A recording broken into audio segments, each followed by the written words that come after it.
Hey, e aí, seja muito bem-vindo à primeira aula desse mini treinamento Protegendo Aplicações Web. Eu sou o Juan e hoje a gente vai falar um pouco sobre na mente do atacante. Por que é tão importante você conhecer o atacante para de fato você conseguir se defender? Mas quem sou eu? Cara, eu sou um apaixonado por segurança da informação, eu sou desenvolvedor PHP e pentester, eu já encontrei falhas em governos, em bancos, em multinacionais e eu já ensinei, de alguma forma com os meus conteúdos, mais de 5 mil desenvolvedores sobre segurança da informação para web developers, para desenvolvedores web. Mas antes, cara, antes da gente começar o nosso conteúdo aqui na mente do atacante, eu queria tirar algumas crenças aí da sua cabeça, tá? A primeira delas é que firewall não faz milagre. Muitos desenvolvedores acreditam que, por eles terem colocado algum tipo de firewall, algum tipo de defesa para os seus sistemas, eles vão estar de fato seguros. E isso não é verdade, tá? Você precisa conhecer as técnicas e saber de fato se defender para estar seguro. Tá? Então, de fato, firewall não faz milagre, bem longe disso, na verdade. A segunda coisa é que o seu plano de hospedagem 100% seguro não é. Tá? É simples assim. A hospedagem que você está utilizando, que está dizendo que ela é 100% seguro, a prova de hackers, isso é uma grande mentira. Isso não existe. Tá? A segurança muitas vezes vai depender da tua aplicação e muitas vezes esses planos de hospedagem são completamente compartilhados. Então você tem ainda mais riscos sobre isso, ainda mais riscos de ser invadido, ainda mais riscos de, por exemplo, um atacante invadir um servidor, um site completamente aleatório, mas que estava no mesmo servidor que o seu e acabar conseguindo escalar para o seu site, por exemplo. Eu já vi isso. E eu já vi na prática isso de fato, entrando no sistema, que eu consegui acessar diversos outros sistemas a partir dele. Né? A terceira coisa é o selo de segurança, é só uma imagem. Cara, muitos sites eu já vi de verdade colocando lá embaixo para dar credibilidade para o sistema, selo site seguro. É claro, alguns selos são dados por empresas de fato que fizeram testes automatizados lá em cima para de fato averiguar se existiam vulnerabilidades críticas ou não. Mas selo de segurança é só uma imagem, tá? Ele não quer dizer nada de fato. Então não adianta você ter um selo de segurança no seu site e você não saber o mínimo para proteger o seu sistema web. Tá? A quarta coisa é que programas de detectar falhas automaticamente não são tão bons assim. Eu já vi muita gente usando o AspZap, que é um software automatizado, que ele faz algumas análises no seu sistema e ele te dá alguns feedbacks sobre como está seu sistema, alguma possível falha, tá? E, cara, esses sistemas, eles são completamente programados. Então, eles não vão encontrar certos tipos de falha, tá? Você não pode confiar 100% neles. É claro que eles auxiliam você a, de fato, fazer um teste mais rápido, tá? Mas eles não são 100% do teste. Diriam que talvez 50% de um teste. Você precisa fazer os testes de forma manual e conhecer as técnicas de forma manual para realmente assegurar a segurança do seu sistema. Tá? A quinta coisa é que a internet é bem mais perigosa do que parece. Cara, a galera navega como se não houvesse amanhã. Só que as pessoas não de fato se preocupam com o que está acontecendo com seus dados, não se preocupam com as informações que elas colocam. E por isso muitas pessoas caem em phishing, né? Caem em golpes que são extremamente simples. É um clone de uma página, mas a pessoa acaba caindo. Simplesmente porque ela acredita que a internet é segura. E não é bem assim. Ela é muito mais insegura do que de fato segura. Então tome muito cuidado, a internet é muito perigosa. Tá? E o sexto é que SSL só protege a camada de transporte. Se você não sabe o que é SSL e se você não sabe o que é camada de transporte, não tem problema. Mas quando uma hospedagem chegar para você e falar, pô, pega aqui o nosso SSL para deixar o seu site 100% seguro. Cara, isso não existe, não tem nada a ver uma coisa com a outra. SSL vai proteger os seus dados na camada de transporte, tá? Não tem absolutamente nada a ver com a sua aplicação. Bom, pensem como hacker para se defender de um hacker. É por isso que essa aula aqui na mente do atacante existe. Você precisa entender quem está te atacando para de fato você entender como você pode se defender. Você tem que pensar igual esse cara de fato. Mas quem são esses caras? Né? Quais os tipos, quais as categorias? Quem são essas pessoas? Cara, a gente pode dividir o grupo de hackers em alguns grupos, né? Alguns subgrupos. Só que aqui não estão listados todos os grupos e talvez você não concorde com o que eu vou falar ou não. Caso você não concorde, até coloca nos comentários ou faz uma ressalva sobre o que você acredita. tá? Mas eu separei aqui 6 grupos, né? 6 categorias de hackers, beleza? O primeiro são os white hats, que, como eu, são profissionais de segurança da informação que utilizam o conhecimento deles, das técnicas que eles têm, para proteger as organizações. Então, organizações me pagam para que eu faça testes e proteja elas, de fato, certo? Então, vamos dizer assim que ele é um hacker do bem, né? Um white hat, um chapéu branco, certo? O segundo tipo de hacker são os black hats. Esses indivíduos com muitas habilidades técnicas voltadas ao lado obscuro da força. Ou seja, muitas vezes são white hats que foram para o lado negro da força. Então, são pessoas com alto conhecimento técnico que usam isso para espionagem industrial, para roubar dados. Como, por exemplo, teve um roubo na HBO que um cara roubou de uma série muito famosa da HBO os roteiros e tudo que ia acontecer nessa série, que ela era muito esperada. Então, ele pediu milhões para resgatar, né? Para de fato não publicar esse conteúdo. Então, obviamente, a HBO não pagou, mas você entende que ele usou os conhecimentos de segurança da informação dele de uma forma legal, né, para tentar ter um ganho financeiro com isso. Então ele foi um black hat nesse caso, beleza?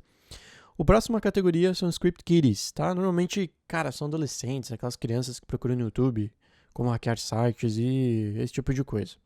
Você não precisa se preocupar muito com eles, para ser sincero. Os próximos são os defacers, tá? Esses não necessariamente têm um nível técnico avançado ou baixo, são diversos tipos de pessoas, mas eles têm uma única intenção, né? Que são manifestações contra governos, partidos. Eu não sei se você já viu algum site, às vezes, da sua prefeitura, fora do ar, ou com algum tipo de mensagem, né? Ou se você já viu o site de algum tipo de partido, né, fora do ar ou com algum tipo de mensagem também. Esses são os famosos defacers, né? Eles agem como manifestações, né, contra o governo, né? Muitas vezes com indignação. Tá? O outro tipo de hacker que a gente tem são os crackers, tá? Provavelmente você já usou um sistema para craquear, um software para craquear ou craquear um programa. E isso é criado pelos crackers, né? Eles quebram sistemas de segurança. Então, eles criam keydins, criam formas de quebrar sistemas de segurança. Tá? Também completamente legal, obviamente. E o último tipo nós temos os carders, que são criminosos que roubam cartões de crédito, tá? Ou seja, eles fazem phishing, utilizam diversas técnicas para conseguir roubar cartões de crédito das pessoas, utilizar esses cartões e fazer compras e para uso próprio, né? Então, são pessoas também que querem algum tipo de benefício monetário, né? Então elas usam os conhecimentos dela, mesmo que não muito avançados, para roubar cartões, tá? Mas, cara, você pode estar me perguntando por que eu sou invadido? E é uma verdade simples, é um fato simples. Estar na internet te torna completamente vulnerável. Eu fui fazer um teste, eu coloquei um servidor no ar e em 18 minutos o meu servidor começou a receber ataques, tá? Para tentar logar no servidor e tudo mais. Então foram 18 minutos para mecanismos aí automatizados tentarem atacar o meu servidor. Tá? Então, só para você entender realmente a criticidade do negócio, tá? E agora que a gente está falando de hackers, de tipos de hackers, o porquê é tão perigoso, a gente tem que entender como é que funcionam as etapas de uma invasão. Aqui eu sintetizei, tá? Eu não peguei todas as etapas. Se você olhar outros tipos de metodologia, você vai ver que tem mais etapas, mas eu quis trazer aqui o que eu acho que é verdadeiramente importante pra gente aqui nesse mini treinamento. Então eu dividi isso em 3 partes, tá? A primeira parte é o levantamento de informações, que é você coletar dados de forma pública. Então você coletar e-mails, você coletar versões de sistemas, você coletar tudo que você conseguir do seu alvo, né? A segunda etapa é a exploração, que é de fato onde a gente vai explorar, onde a gente vai ganhar acesso, a gente vai explorar a vulnerabilidade de fato. Então, é a segunda etapa de exploração. E a terceira etapa é onde são colocados scripts, né? Onde são colocados backdoors para acesso posterior, né? E onde é feita uma análise de fato, se a gente consegue passar para outros sistemas, se tem outros sistemas rodando no mesmo servidor e coisas desse tipo, beleza? Então essas são as 3 etapas que a gente vai dividir a nossa invasão, que é o levantamento de informações, que é a exploração e a pós-exploração. Você precisa pensar como atacante, isso é muito importante. É por isso que essa aula existe, é por isso que eu estou te passando todo esse conteúdo. Você precisa entender o seu alvo, você precisa entender quem você quer invadir para de fato conseguir proteger. Por quê? Porque se você invadir o seu próprio sistema, significa que você tem brechas. E você vai saber como corrigir essas brechas. Então é assim que se faz um sistema 100% seguro. não é com SSL, não é com hospedagem 100% segura e não é com firewall. Não, o sistema 100% seguro se dá por um programador que sabe o que está fazendo, tá? Então isso é muito importante você prestar muita atenção. Você precisa de fato pensar como um atacante. Então as principais perguntas que um atacante se faz são: quais os dados são públicos? Quais os dados públicos que existem?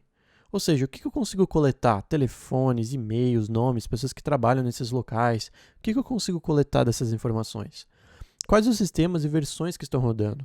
Essa empresa está usando WordPress, essa empresa usa PHP, ela usa algum tipo de CMS? Quais os pontos de entrada dessa aplicação?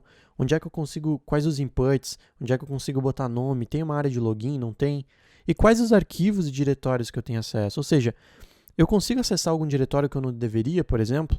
Isso já me permitiria um grande avanço no ataque dessa aplicação de fato, tá? Então isso é muito importante, você precisa pensar como atacante para aprender a se defender, beleza? Mas, afinal, como é que pensa um atacante? Ele pensa de forma diferente, ele pensa fora da caixa, a gente costuma dizer, ou seja, ele vê a mesma situação de uma outra maneira, de um outro ângulo, e ele tem muita técnica, então ele tem o passo a passo, as técnicas necessárias para de fato explorar esse sistema.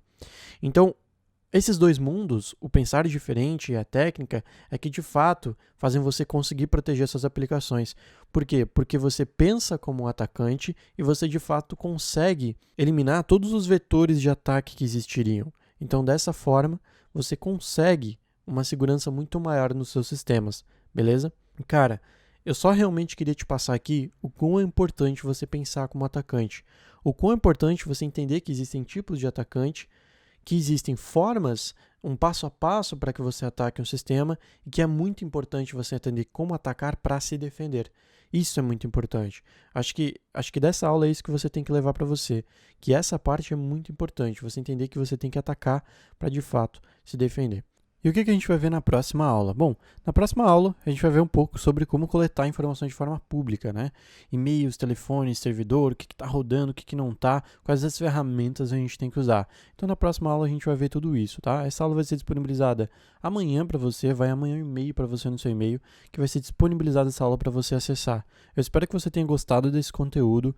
Coloque o seu comentário aqui embaixo, seja se você teve alguma dúvida, seja se você quer fazer algum elogio, se você quer fazer alguma ressalva.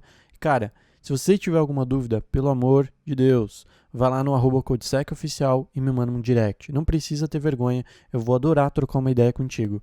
Beleza? Cara, te vejo na próxima aula. Não esquece de comentar, compartilha com seus amigos e é nóis, tamo junto!